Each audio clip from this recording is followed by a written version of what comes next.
Aqui mais um dia, vamos nessa, começando com um dos principais assuntos. O presidente do Banco Central, Roberto Campos Neto, participou hoje daquela audiência na Comissão de Assuntos Econômicos do Senado.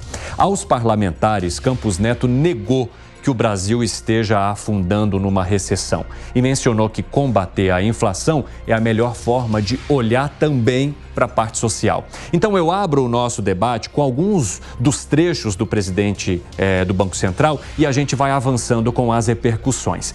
Um desses trechos que eu menciono a vocês, e a gente vai até chamar agora para que vocês acompanhem, ele mencionando que se o Banco Central não tivesse feito ou fazendo a intervenção que está nesse momento, a inflação já estaria em 10%. Vamos ver. O Banco Central do Brasil foi um dos primeiros a subir juros, mas fez uma subida muito grande no ano eleitoral. Se não tivesse feito, o que teria acontecido se o Banco Central não tivesse feito esse movimento? O Banco Central chegou no ano de eleição e falou, não vou parar de subir os juros, mesmo entendendo que era necessário. Bom, se isso fosse feito, a gente teria tido uma inflação de 10% ao invés de 5,8%. E aí, hoje, para a gente controlar a inflação e a expectativa do ano que vem, que seria muito mais alta do que os 10%, a gente teria que estar com juros de 18,75%. É muito importante a gente entender que não tem mágica no fiscal, infelizmente não tem bala de prata. Se a gente não tiver as contas em dias, não tiver uma perspectiva, a gente não consegue melhorar, né? Bom, a inflação já estaria em 10%. Vamos começar com esse trecho. Vocês acreditam que realmente o índice estaria muito maior se o Banco Central não tivesse agindo da forma como está neste momento? Começo contigo, Gustavo Segré. Bem-vindo, boa tarde. Boa tarde, Evandro. Boa tarde aos colegas e à nossa querida audiência. Estou com saudades do Fábio Piperno. Eu vou voltar para estar do lado dele. Você viu que eles discutem aqui, mas a saudade é verdadeira, viu, pessoal? É verdadeira, é verdadeira. Gosto muito dele. Mas te conto, 5 horas e 9 minutos, Evandro, foi a fala do presidente do Banco Central. Sim. Confesso, não ouvi as 5 horas, mas ouvi muito desse discurso que ele fez ante a Comissão de Assuntos Econômicos. E a única questão que eu poderia resgatar dessa fala é que foi estritamente técnica. E seria muito bom traduzir para a nossa audiência, especificamente, que esse comentário sobre que se ele não tivesse mantido juros altos, mesmo num período eleitoral, teríamos uma inflação muito maior no Brasil. E é fato, isso não acontece quando o Banco Central é dependente do Poder Executivo. Por quê? Diminui a taxa de juros, gera uma bonança que nós já vimos na época da Dilma e já sabemos como termina. A única coisa, Evandro, que eu não gostei da fala do presidente do Banco Central, Campos Neto, é que ele mostrou o pior dos exemplos quando não tem independência do Banco Central, utilizando o exemplo da Argentina. Mas ele está certo, foi um fracasso. Hoje o dólar na Argentina está a 500 pesos. Lembrando que em 1994 era um peso igual a $1, igual a R$1. Hoje, $1 são 500 pesos argentinos. Gustavo Segré fazendo a comparação, então, aliás, com o país de onde ele vem e aonde ele está. Quero saber de você, Fábio Piperno, se essa previsão que Roberto Campos Neto coloca ali na comissão do Senado é mais uma daquelas que você critica bastante aqui ao longo dos programas, ao vivo, ou se de fato estaríamos numa inflação de 10% se não fosse o Banco Central. Bem-vindo. Boa tarde, Evandro, boa tarde aos colegas. Segré, um grande abraço. Eu diria que o presidente do Banco Central não é lá muito bom de previsões, né? Inclusive, eles têm errado várias. A própria expectativa dele em relação à meta inflacionária, não só agora, mas nos últimos tempos, tem sido bastante equivocada, né? Aliás, teve ano aí, do centro da meta está em 3 e pouco, a inflação tem fechado em 10, né? Então, ele não tem sido muito feliz nisso, para dizer o mínimo. É aquela velha história. Conceitualmente, sim, é defensável a tese de que a inflação mais alta, ela ajuda a comprimir, aliás, a taxa de juros mais alta, ela ajuda a comprimir a inflação. É verdade. Principalmente quando há uma inflação de consumo, né? Não é o caso aqui do Brasil, e eu acho que, pelo menos, ele mostrou que é alguém que está com a autoestima lá em cima. Sabe o que mais que Roberto Campos Neto colocou? Ele disse o seguinte, vamos cortar aqui para fechadinha para eu contar para o pessoal. A gente está tentando fazer um trabalho de trazer a inflação para a meta, porque a inflação é um elemento muito corrosivo para os rendimentos dos mais carentes. E a gente precisa fazer isso da forma mais suave possível. É a forma mais suave possível? Alan Gani, bem-vindo. Boa tarde, Evandro. Boa tarde, Piperno, Segré e a toda a nossa audiência. Infelizmente, o remédio para combater a inflação, ele é um remédio amargo. Essa inflação, ela teve origem durante a pandemia, onde os bancos centrais, não só no Brasil, mas no mundo inteiro, eles, na prática, imprimiram dinheiro. E quando você coloca mais dinheiro do que a capacidade da economia consegue absorver, isso gera uma pressão de demanda. Essa demanda, inclusive, estava reprimida e com uma capacidade de produção também destruída durante a pandemia. Quando ela volta com tudo e com esse crédito, né, bombando, isso significa que pega nos preços, né? A demanda muito acima da oferta e aí prejudica, sim, os mais pobres. O Banco Central, para dar uma esfriada na economia, para enxugar essa liquidez, tem que subir a taxa de juros. Acertadamente, o Campos Neto, Evandro, ele sobe a taxa de juros antes de praticamente todos os países. Veja que a inflação estava lá em 10, né, no Brasil, como o Piperno trouxe, mas isso estava elevado no mundo inteiro, essa inflação. E aí, quando ele percebe, para não perder a mão, pô, vamos entrar logo com o remédio dos juros. E ele ganhou prêmio, ele foi elogiado como presidente do Banco Central, aí um prêmio mundial, né, com uma boa gestão que ele fez. Por quê? Porque a inflação ele consegue trazer de 10 de 2021 para 5,8 em 2022. Então, eu tenho repetido isso aqui, ele tem feito um ótimo trabalho. Quem atrapalha é o governo fazendo críticas ao Banco Central. Outros países se arrependeram de não terem adotado a mesma medida lá atrás e depois sofreram com a inflação. Mas quero saber de você, Fábio Piperno, porque ele coloca que combater a inflação é inclusive a forma de lidar com o social da melhor forma, ou seja, auxiliar os mais carentes. Você sempre traz a crítica aqui no 3 em 1 de que quem paga a conta é ou são os mais carentes quando há esse tipo de movimentação. Como é que se enxerga essa fala dele e também a menção aqui de Alan Gani de que o governo federal não está fazendo a sua parte para que haja uma queda como quer Lula e também os seus aliados? Veja, é óbvio que a inflação penaliza os mais pobres. Isso não é uma novidade. O que ele disse é algo que todo mundo conhece. Da mesma forma que juros altos também penalizam mais os mais pobres. Então, quando você tem juros a 13,75, mais que o dobro da taxa de inflação e com uma economia comprimida, porque vejam, às vezes, números iguais representam coisas diferentes. Você tem uma inflação, se um país tem uma inflação de 13,75 e a economia cresce 5%, ok, então essa inflação até se justifica porque você tem uma demanda, a tendência é que a demanda seja aquecida demais e aí ela vai retroalimentar essa inflação que tende a subir. Perfeito. A questão é quando você tem 13,75 e uma economia cresce 1%. Aí é o outro lado, aí é o lado perverso de uma taxa das taxas de juros elevadas. E veja, é verdade que todo mundo subiu e o Brasil subiu antes. Só que tem uma coisa, esse todo mundo subiu é uma coisa que a gente precisa relativizar um pouco, porque, por exemplo, os Estados Unidos subiram agora para um pouco menos de 4%. A Europa subiu para, agora há pouco, o Banco Central Europeu, para um pouco mais de 4%. Ninguém foi a 13,75, ninguém foi para os 2 dígitos. Aliás, longe disso, quer dizer, o mundo civilizado, ele tem taxas de inflação parecidas com as nossas, mas a taxa básica de juros dá mais ou menos 1/3 da nossa. Temos duas pessoas querendo falar aqui. Eu só vou jogar para o Segré primeiro, porque ele gritou no WhatsApp para mim. Fala, Segré, não há perversidade no teu ponto de vista?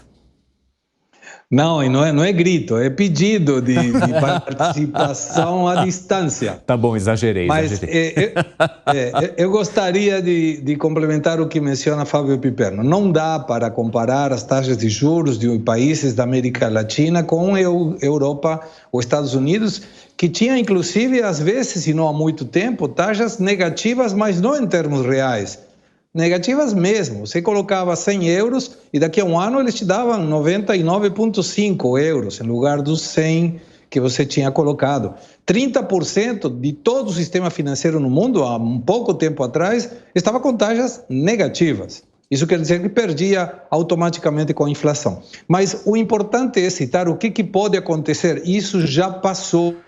Não é uma questão teórica. Isso aconteceu no governo da Dilma. Quando ia caindo a atividade econômica, a Dilma sonhou que se ela colocava taxas de juros mais baixas na canetada e liberava créditos para todo mundo, isso ia ter um aumento da demanda, o que na teoria é correto. O problema, Evandro e a audiência, é que a demanda aumenta muito rápido e a oferta não acompanha. Quando você não acompanha a tua crescida de demanda, tem uma dificuldade para ter a quantidade de valor que qualquer pessoa pagaria por um serviço, por um produto. Isso tende a inflação subir.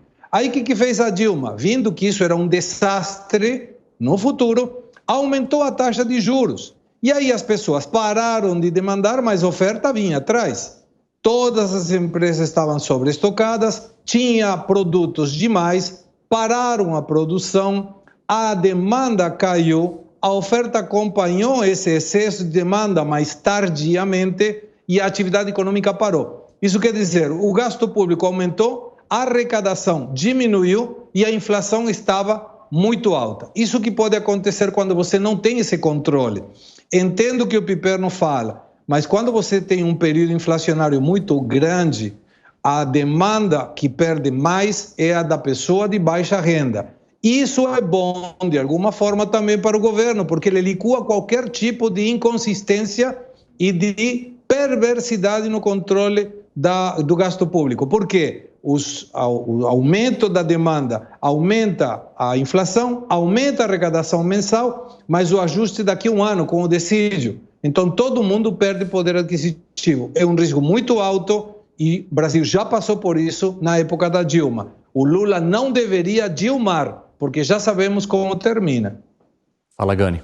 Concordo aí com o Segré. Eu concordo o que o Piperno trouxe, que os juros altos, ele acaba penalizando também os mais pobres. Claro que penaliza, mas eu vejo que a inflação elevada penaliza ainda mais. Quer dizer, a doença da inflação, ela é pior do que a doença dos juros, né? Como o Segré trouxe, quer dizer, a inflação ela é altamente concentrada, ela concentra renda. Por quê? Porque o mais rico, a classe média, consegue se proteger com aplicações financeiras, enfim.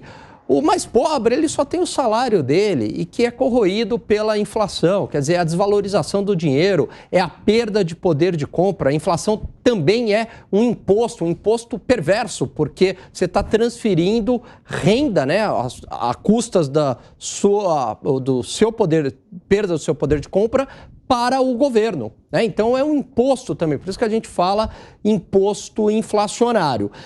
Quando a gente opta por combater a inflação, com o melhor remédio que tem para combater a inflação, que é a taxa de juros, a gente, lógico que está pagando um preço por isso no curto prazo, mas depois, com a economia se estabilizando, com a inflação reduzindo, é possível reduzir a taxa de juros e aí a gente tem um período de crescimento econômico com baixa inflação. Qual que é o problema de dar essa guinada populista? Vamos deixar a inflação correr e reduz a taxa de juros. Você acaba sendo punido duplamente. Por quê? Você vai ter a inflação e os juros não vão se sustentar num patamar baixo. Você vai ter que trazer os juros de novo para cima. Como aconteceu com o governo Dilma, que o Segré bem lembrou.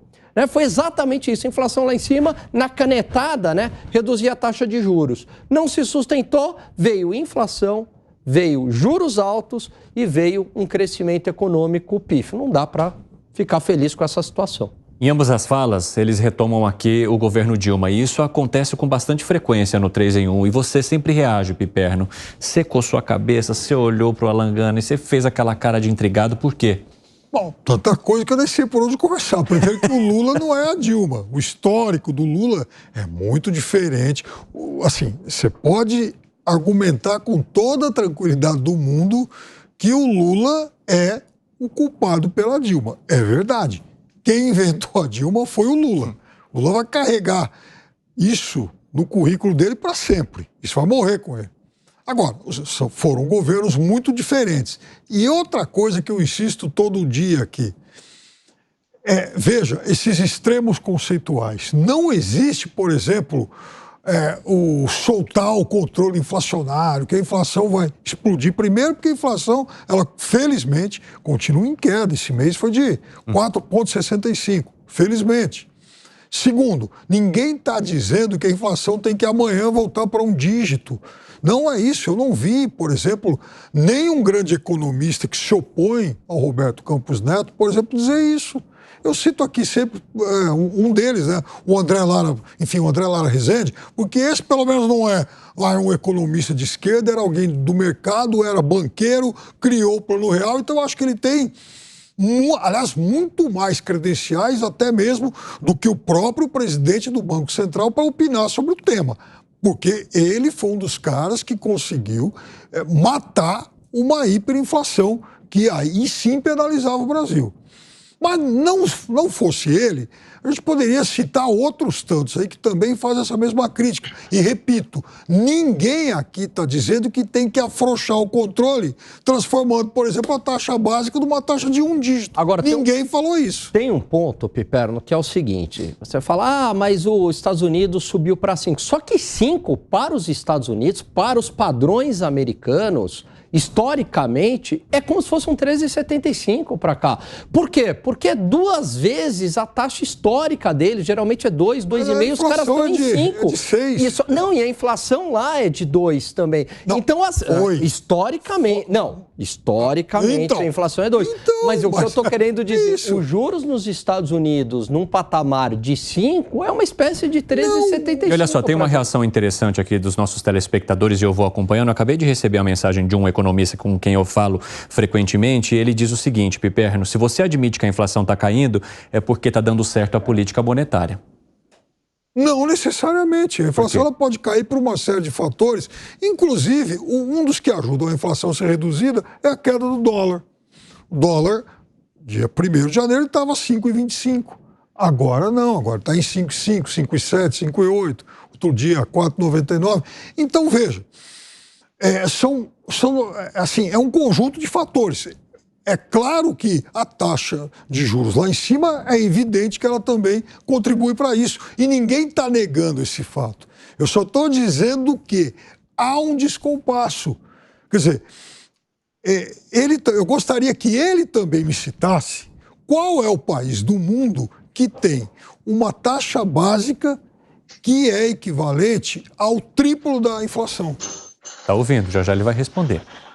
Quero ouvir de você, Segré. Por que você coçou a cabeça? Coçei a cabeça porque a taxa de câmbio do dólar não tem relação com nenhuma política do governo, nesse caso. É um excesso de oferta gerado por 2 motivos. O primeiro, superávit comercial. O Brasil está exportando muito e está importando menos. Esse excesso de dólares é oferta de dólares que o mercado tem que assumir, tendo oferta maior que a demanda, o preço do produto, e o dólar é um bem transável, cai. E também tem uma que deveria agradecer ao Paulo Guedes e ao Bolsonaro. 90,5 bilhões de dólares de investimentos diretos do exterior. E sem contar, agora vou soltar um pouquinho para o Piperno ficar contente, que tem muitos dólares entrando para fazer o que se denomina carry trade, que é troco os dólares por reais, aplico na taxa de juros de renda fixa, fico com um valor maior, compro os dólares e fica saldo para levar para fora. Além do que, essa queda do dólar, assim, já fiz exercício estatístico disso, a cada 10% de alta do dólar, né, pega 0,010 pontos percentuais no IPCA. Então, não explicaria todo. E outra, o dólar tá com muita volatilidade. Ele caiu, mas ele teve período que ele esticou, voltou para 5,20. Ele não se estabilizou e teve uma tendência de queda. Então, a maior parte dessa desaceleração inflacionária que a gente vê é ainda trabalho bem feito da política monetária do Banco Central. Piperno, quer colocar algo porque eu quero chamar uma repercussão importante para o nosso debate também.